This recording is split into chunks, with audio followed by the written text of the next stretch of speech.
Студентка Владикавказского торгово-экономического техникума Данна Тотрова стала победительницей 6-го национального чемпионата профессионального мастерства «Обилимпикс» в компетенции выпечка остинских пирогов.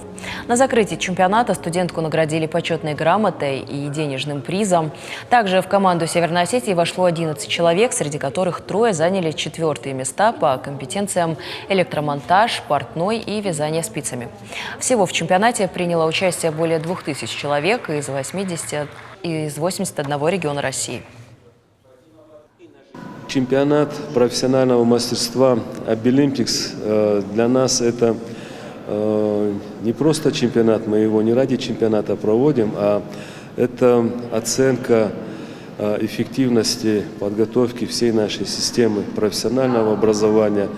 И те результаты, которые мы получаем, они свидетельствуют именно об уровне подготовки наших специалистов.